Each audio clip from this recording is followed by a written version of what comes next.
MindLift Journey. Have you ever wondered why we dream at night or where bad dreams come from? Tonight, little Jeannie is about to find out, and she'll meet a very fluffy surprise in her imagination. It was bedtime, and Jeannie lay tucked into her soft, starry pajamas. Her bedroom glowed with gentle moonlight, and the night was still. Jeannie looked up at her mother and asked a question. "Mommy, why do we have dreams?" Her mother leaned in with a gentle kiss and explained, "Our minds keep thinking even while we sleep. That's why we dream." Jeannie thought about that for a moment. "So, our minds never sleep?" She wondered aloud. Her mother nodded with a smile and tucked her in a little tighter. Jeannie's thoughts turned again. What about bad dreams? Her mother, calm and comforting, explained that sometimes when we think about bad things during the day, our dreams pick up those feelings while we sleep. But if we fill our days with good thoughts, we're more likely to have good dreams too. Jeannie smiled, hopeful and content. She decided right then she would think good thoughts so she could have good dreams. Her mother gave her one last goodnight kiss, and with that, the room faded into silence. Jeannie slowly drifted into sleep. That night, Jeannie had a good dream. She and her mother were playing together in a sunny, beautiful park. The swing swayed gently as her mother pushed her higher and higher. The sky was clear, the grass sparkled with sunlight, and everything felt perfect. But then, something unusual appeared. At the far edge of the park, a big, fluffy purple monster sat watching quietly. He didn't look mean, just out of place. Jeannie walked over, curious.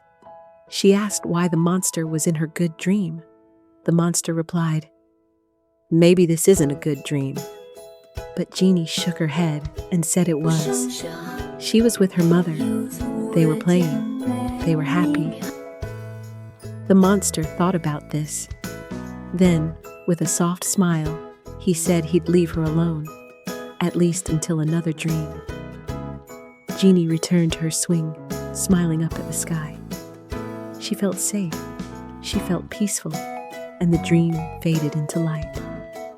The next day at school, something happened. During recess, Jeannie saw a bully, picking on one of her friends. Her friend looked scared. Jeannie stepped in. She stood between the bully and her friend and asked him to stop. The bully challenged her. Why should he stop? Maybe she should mind her own business, but Jeannie didn't back down. She calmly told him that bullying wasn't nice, and she didn't want anyone picking on her friend. The bully stood there for a moment, then turned and walked away. Her friend smiled with relief, and the playground returned to laughter and play. But Jeannie couldn't stop thinking about it all day. Even though she had done the right thing, the bully's words and the look on her friend's face stayed with her. And that night, her thoughts followed her into her dreams. That night, Jeannie dreamed again. Soft sparkles floated above her sleeping form, and soon, she found herself back in the dream world. But this time, the monster was back.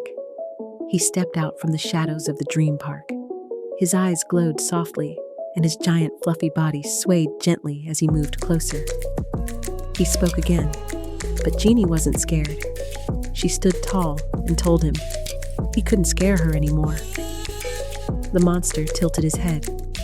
"Oh, but I just did," he said. Jeannie smiled a little. "Not really," she said.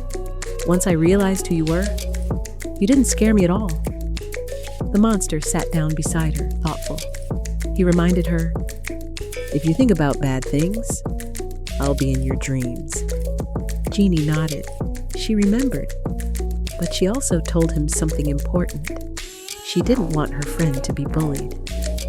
The monster looked at her for a long moment. Then he said something she would always remember. "You're a good person. Your friend will be okay, because she has you to watch out for her."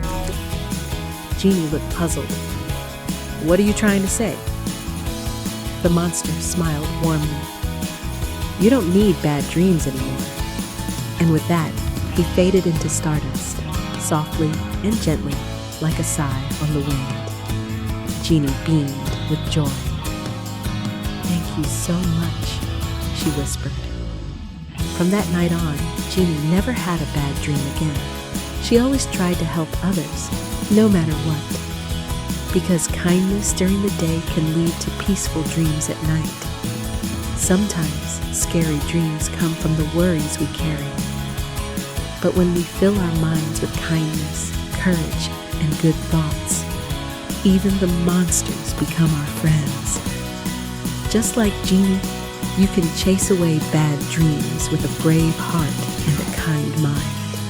If you liked Jeannie's dream adventure, don't forget to like, subscribe, and join us on more magical stories in the MindLift Journey, where every dream lifts your heart and mind. MindLift Journey.